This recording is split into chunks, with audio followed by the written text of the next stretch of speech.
Katharine Houghton Hepburn emerged as an unshakable icon of classic American cinema, defining the modern woman of the 20th century through her fierce independence, vibrant personality, and unconventional dress code, often portraying women of strong will and sophistication. She is the only actress in history to win 4 Academy Awards for Best Actress, an unprecedented record.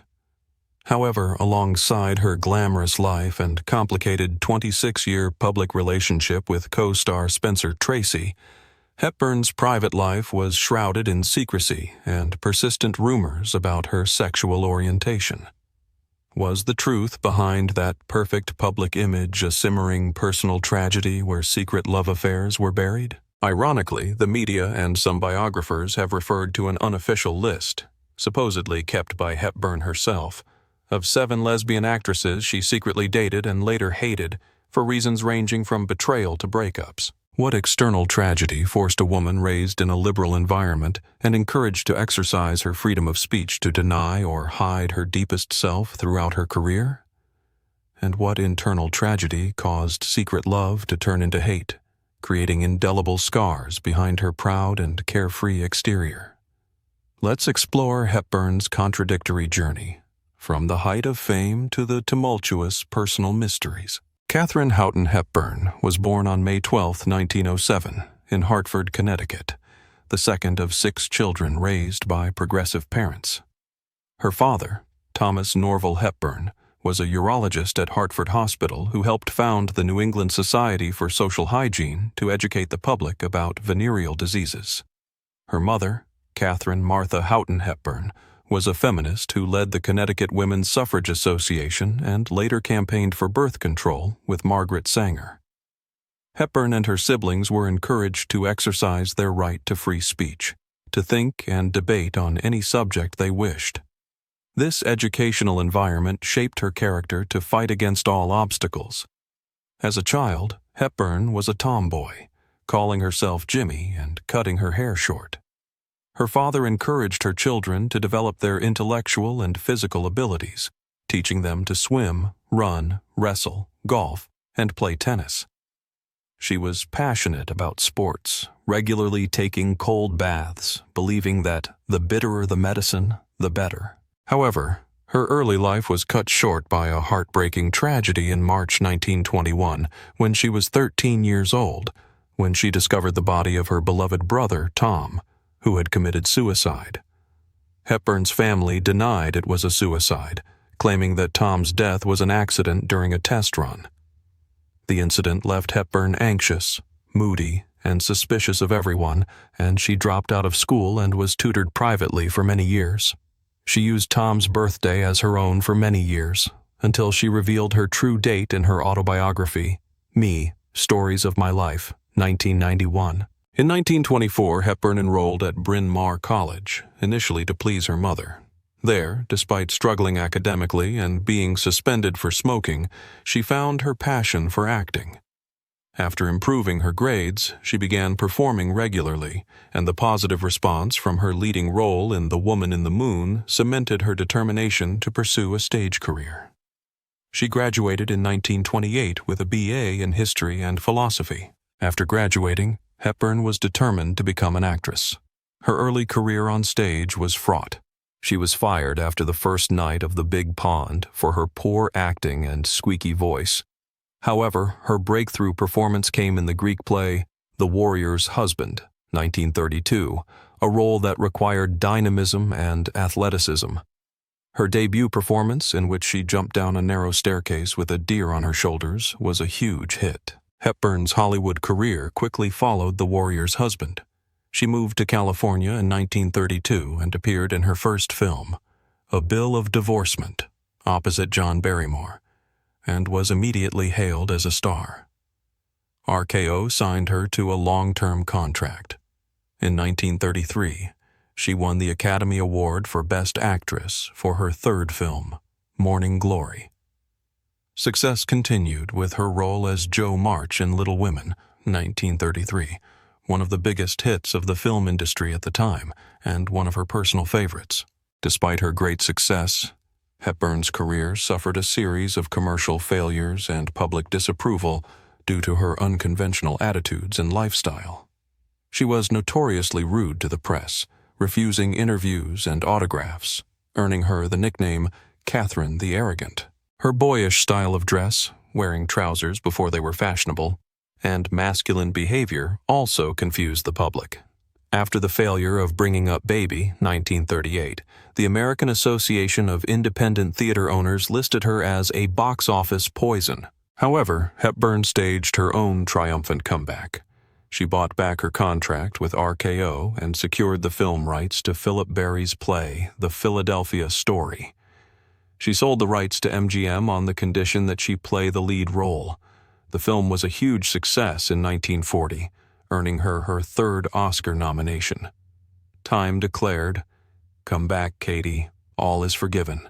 Her career then became closely linked to Spencer Tracy, whom she met while filming Woman of the Year, 1942. They collaborated on 9 films over 26 years. 1. The Philadelphia Story, 1940. This film is the clearest evidence of Hepburn's self-control and strategic vision for her own career.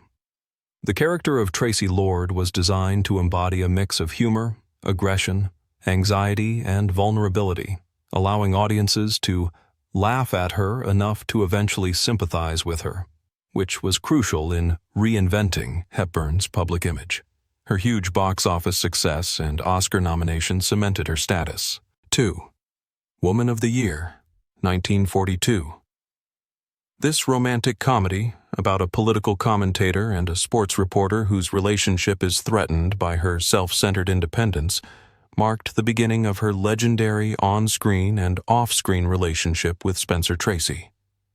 Critics praised the perfect chemistry between the two stars, and she received her 4th Oscar nomination. 3. The African Queen, 1951. In the 1950s, Hepburn began to find her niche playing mature, independent women, sometimes unmarried or widowed, such as Rose Sayer, a tough missionary, opposite Humphrey Bogart. The film was shot largely in the Belgian Congo, a difficult experience she embraced. It was her first successful film without Tracy since The Philadelphia Story a decade earlier, reaffirming her stardom. She received her 5th Oscar nomination for the role. Hepburn continued to challenge herself in the latter half of her life, appearing in Shakespearean stage productions and various literary roles. She won 3 more Oscars for Guess Who's Coming to Dinner, 1967, The Lion in Winter, 1968, and On Golden Pond, 1981, setting a record for the most Oscars won by an actress. Hepburn's personal life was a stark contrast to the image she projected.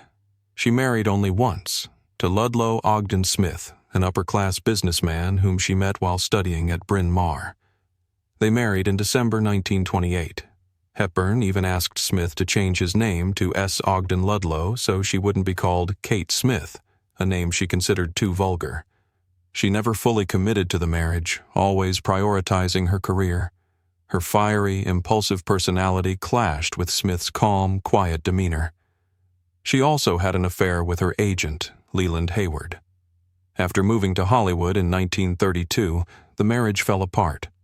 She divorced in 1934. Hepburn later expressed gratitude to Smith for his emotional and financial support and called herself a terrible pig for taking advantage of his love. Her relationship with Leland Hayward lasted 4 years after her divorce. When Hayward proposed, she refused, explaining, "I like the idea of being a single person on my own." She also had a relationship with businessman Howard Hughes from 1936. Hughes wanted to marry her, but Hepburn was focused on reviving her declining career after being labeled box office poison. The most important relationship of Hepburn's life was with Spencer Tracy, which lasted 26 years until his death. Hepburn said she would do anything for Tracy, and they are considered one of Hollywood's legendary love affairs. However, Tracy married and never divorced, and the relationship had to be kept secret from the public. Hepburn took 5 years off work to care for Tracy when he became seriously ill. Her career slowed during the 1940s as she devoted time to helping Tracy overcome alcoholism and insomnia. Hepburn also made a conscious decision not to remarry and not to have children. She believed that motherhood required a full-time commitment, and she was unwilling to do so, calling herself a selfish person. Ironically, for a woman who was known as a model of independence and self-reliance, Katharine Hepburn's romantic life was shrouded in secrecy and endless whispering. Her fame and extraordinary career were built on a foundation of being forced to deny, or at least conceal, her deepest romantic feelings and relationships. Throughout her life, Hepburn's public image was bolstered by her long-standing, albeit secret, relationship with Spencer Tracy. This affair was central to the public's definition of her love life. As for rumors of lesbian or bisexual tendencies that had persisted since the 1930s, Hepburn frequently used jokes to deflect the issue. For decades, the official Hepburn story was that of a resilient, unconventional woman who was devoted to a married man she could not have publicly. However, the truth began to crack. The contradictions became apparent. How could a woman who fought against all social barriers keep her private life to such extremes?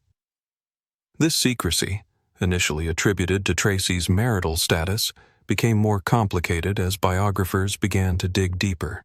In 2007, biographer William J. Mann released a book arguing that Hepburn was either lesbian or bisexual. In response to these rumors, her granddaughter, Katharine Houghton, denied them. "I have never found any evidence that she was a lesbian." Conversely, in 2017, prominent journalist Liz Smith, a close friend, confirmed that she was indeed a lesbian. The discrepancy between the family's denials and the friend's confirmations has created a huge gap in the official Hepburn story. It is in this information gap that rumors of Hepburn's hidden lesbian relationships have flourished. The rumored list of her 7 most hated lesbian actresses, who she secretly dated, represents speculative new evidence that sheds light on the emotional tragedies she faced. While these stories are largely based on second-hand accounts or unofficial information, they vividly illustrate the cost of discretion and the pressure to maintain a public image during Hollywood's golden age. 1. Tallulah Bankhead. Described as openly bisexual in private circles, Bankhead is said to have seduced Hepburn with his wit and drama at a party in the late 1930s. The relationship was rumored to be intense but volatile, ending in bitter silence. Hepburn is said to have later called Bankhead a storm of emotions I should not have entered into. 2. Barbara Stanwyck, another strong, independent Hollywood actress. Rumors of a secret relationship between Stanwyck and Hepburn arose in the 1940s. The connection was said to be brief but intense, occurring during a time of personal crisis for both. Hepburn is said to have called Stanwyck a mirror of myself I can't bear to look into, alluding to the emotional toll of the affair. 3. Greta Garbo, the mysterious Swedish actress, famously said, "I want to be left alone." However, Hepburn is rumored to have broken through that emotional defense for a brief period in the late 1930s. They were seen at private resorts. Hepburn was reportedly frustrated with Garbo's aloofness, remarking, "She never lets anyone really know her, not even me." 4. Joan Crawford, an ambitious and seductive force of nature. Hollywood lore recounts a complex dynamic that moved from rivalry to romance. The relationship, if it existed, was brief and fraught. Hepburn reportedly found Crawford's desire for fame stifling, while Crawford accused Hepburn of lack of emotional availability. 5. Mercedes de Acosta, the famous playwright and poet, the only one on the list to openly flirt with women. Despite her documented relationships with Marlene Dietrich and Greta Garbo, de Acosta is also said to have courted Hepburn. Hepburn may have kept her at arm's length for fear of being exposed, especially given de Acosta's reputation for revealing her private life. She was a lovely horsewoman, but not someone I could trust with my silence. 6. Judy Holliday. The romantic connection is said to have blossomed at Columbia Pictures, where mutual respect turned into affection. Holliday, who was struggling with the pressures of fame, leaned on Hepburn. However, Holliday ended the relationship for fear of career repercussions, leaving Hepburn feeling betrayed and unforgivable. She chose the stage over the truth, and I can't blame her for that, but I can't forgive her either. 7. Dorothy Arzner, the only female director in the Hollywood studio system at the time and an openly lesbian in the underground. Although rumors of an intimate relationship remain speculative, some film historians believe Arzner was one of Hepburn's earliest romantic relationships. Hepburn is said to have resented Arzner's refusal to go beyond friendship in public, creating a rift. She taught me how to command a scene, but never how to declare a heart. This list of speculations, regardless of their historical accuracy, is a powerful illustration of the central tragedy of Hepburn's life: the intense conflict between her true nature and the need to conceal it in order to survive in the Hollywood studio system. 1. Personal and psychological causes. Schultz, prioritizing career over personal happiness. Hepburn always prioritized her career above all else. She divorced Smith because of this and rejected marriage proposals from Hayward and Hughes because she liked the idea of being a single person on her own. In an environment where coming out as a lesbian could instantly ruin a career, as Judy Holliday feared, this priority required her to sacrifice her same-sex relationships. And controlling and private personality. Hepburn was known for being extremely private and controlling of her personal image. Her relationship with Spencer Tracy had to be kept completely secret. If she had to keep a legitimate, heterosexual relationship secret, it was even more important to keep a same-sex relationship secret. The hatred on the list may stem from her inability to accept the lack of discretion or fear of exposure, as in the case of Mercedes D'Acosta and Judy Holliday. Conflicted independence. Hepburn was the epitome of a woman fighting for freedom, but she was not free in love. She considered herself selfish and a bad mother. This independence, combined with external pressures, led her to choose a closed life where the wounds, such as betrayal or public rejection by Arzner, could not be healed. 2. Social and systemic causes. A pressure from Hollywood. The studio system in the 1930s and 1940s was extremely conservative, and being seen as different almost ended Hepburn's career. It was labeled box office poison. A star was required to maintain a clean image that conformed to heterosexual norms. Any hint of homosexuality was a death sentence. Political and social tendencies. Hepburn was a self-described liberal. She openly supported birth control and legal abortion rights. However, her anti-communist political activities in the 1940s negatively affected her career, leading her to be labeled a dangerous radical. This ordeal reinforced the need for absolute secrecy in her personal life, especially regarding her sexual orientation, to protect the career she fought so hard to regain. The culmination of tragedy was not an accident or a public incident, but the accumulation of broken relationships that were forced to remain secret. The so-called List of 7, if it exists, represents the moment of no return, where Hepburn realized that while she might defy convention in her work and dress, she still could not overcome the social barriers to same-sex love. Hatred, or more accurately, regret and intense emotional hurt, was deeply ingrained in her.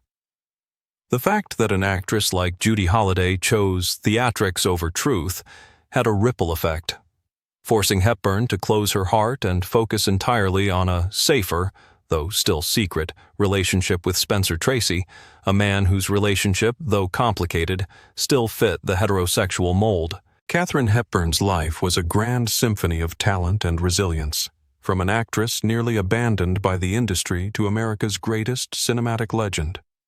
She redefined the image of women on screen and was a fashion pioneer. Yet the story of her secret 7 loves, even if only rumored, remains a grim reminder of the price of fame. It shows that those who fight most fiercely for personal freedom are sometimes the most trapped in their own secret chests, forced to turn their intense loves into wounds that cannot be made public. What questions does the hidden truth of her love life, distorted by rumors and speculative biographies, raise about our trust in public image and what we accept as truth? Have the public and the entertainment system really learned to respect the whole person of an artist? Or are we still demanding that they cut out the most different parts of their lives in exchange for the spotlight? Hepburn's legacy is not only 4 Oscars, but also the echoes of broken hearts in silence, caught in the storm of fame and secrecy.